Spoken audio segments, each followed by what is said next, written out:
ঠাকুর, মা, স্বামীজির শ্রীচরণে ভক্তিপূর্ণ প্রণাম জানিয়ে আজকের নিবেদন শ্রী শ্রী মায়ের কথা।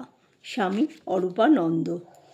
জয়রামবাটির পরে মাকে বাগবাজারে তাহার নূতন বাটিতে আবার দর্শন করি।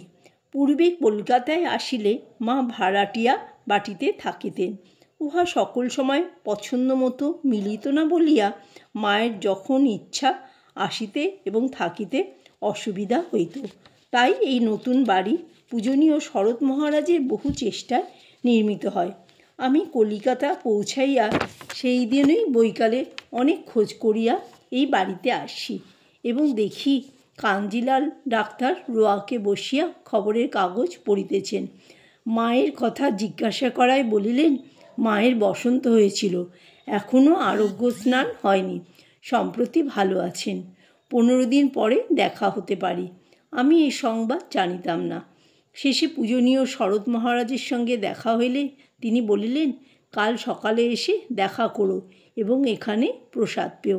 পরদিন সকালে আসিয়া আমি দেখা করিলাম। মা তাহার হাতের ও মুখের বসন্তের দাগগুলি দেখাইতে লাগিলেন। অসুখের কথা সব বলিয়া বলিলেন, বসন্তের দাগগুলি এখন আর তেমন নাই। মায়ের গায়ে বসন্তের দাগ পরে মোটেই ছিল না।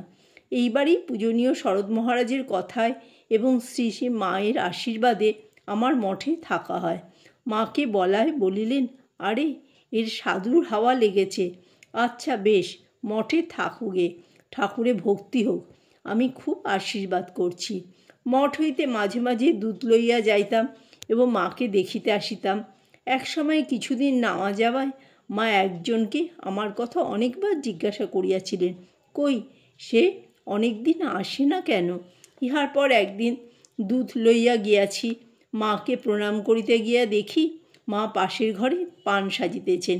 কাছে নলিনী, সেও পান সাজিতেছিল। আমি যাওয়াতে নলিনী সরিয়া যাইতেছিল।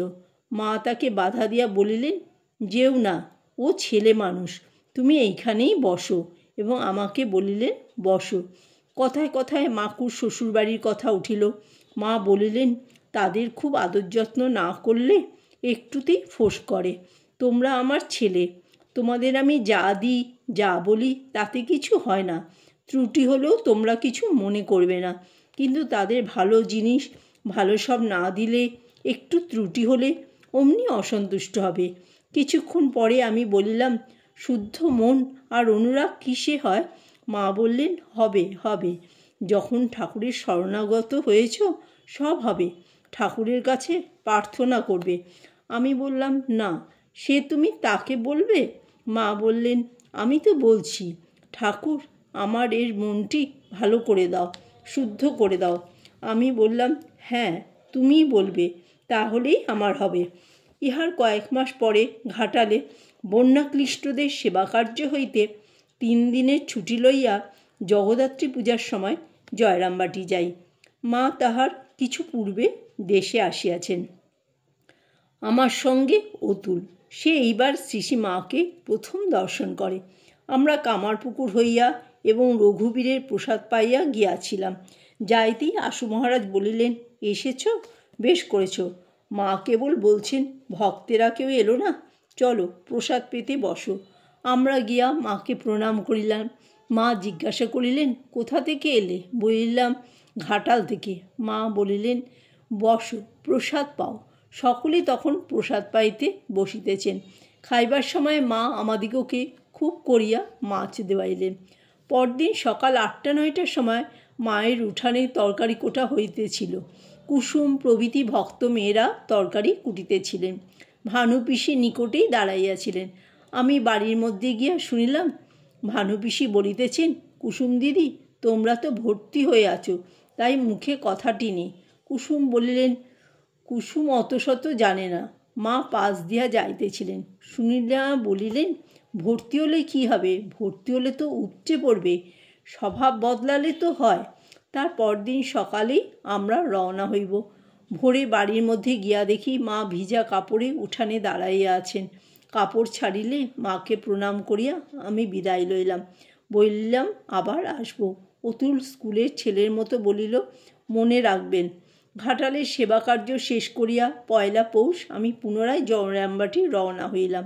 অতুল বহুদূর অবধি সঙ্গে আসিয়া পথ দেখাইয়া দিয়া গেল। সন্ধ্যার কিছু পূর্বে পৌঁছাইয়া দেখি মা তাহার ঘরের বারান্দায় পা মেলিয়া হাঁটুতে ওষুধ দিতেছেন। আমি প্রণাম করিয়া বসিলাম এবং জিজ্ঞাসা করিলাম, এই আবার কি ওষুধ দিচ্ছ? মা বলিলেন, একজন বলেছিল এই পাতা বেটে দিতে, সমস্ত দিন খাওনি। চেহারা দেখিয়া বুঝিয়াছিলেন। আমি না বলায় বলিলেন, পথে মিষ্টি টিষ্টি কিছু খেলে না কেন? রামজীবনপুরে দোকান আছে। উপেন মহারাজ ঘাটাল হইতে মঠে যাইবার খরচ বাবদ 1 টাকা দিয়াছিলেন। সেই টাকাটাই মঠে ফিরিবার সময় প্রয়োজন হইবে ভাবিয়া ব্যয় করি নাই। কিন্তু মাকে আর সেই কথা বলিলাম না। মা বলিলেন, বসো, আমি ভাত দিই, গরম ভাত হয়েছে। আবার বলিতেছেন, যার জগৎ সে দেখবে, তোমাদের ওসবে দরকার নেই। মা তাড়াতাড়ি ভাত, ডাল, তরকারি এবং আরও কি কি নিজেই আনিয়া দিলেন। খাওয়ার পর পান দিলেন। সন্ধ্যা হইয়া আসিল। মায়ের সঙ্গে কথাবার্তা হইতেছে। মা বলিলেন, তোমাকে দিয়ে ঠাকুর অনেক কাজ করিয়ে নেবেন। এই তো ঘাটালে তোমরা এসেছিলে, কত লোককে দিলে, কত লোকের উপকার হলো। কাজ শেষ হলে সময়ে আপনার ধন তিনি আপনার কোলে টেনে নেবেন। আমি বললাম, কেন? ঠাকুরের দেখা পাই না। মা বললেন, পাবে পাবে, সময় হলেই পাবে। ললিত আমার এমন কথা কখনো বলতো না। কেন ঠাকুরের দেখা পাই না? তার ভাব, তিনি আপনার জন্য যখন হোক দেখা পাবই। আমি বলিলাম, মা দেখো আমার যাতে ভালো হয়, যেন শুদ্ধা ভক্তি হয়। মা বললেন, হবে হবে, শুদ্ধা ভক্তি হবে। একখানি কম্বল দিয়া বলিলেন, এই কম্বল নাও রাত্রে গায়ে দেবার জন্য। আমি জিজ্ঞাসা করলাম, এ কার কম্বল? মা বলিলেন, আমারই, আমি ব্যবহার করি। জয় মা শারদা।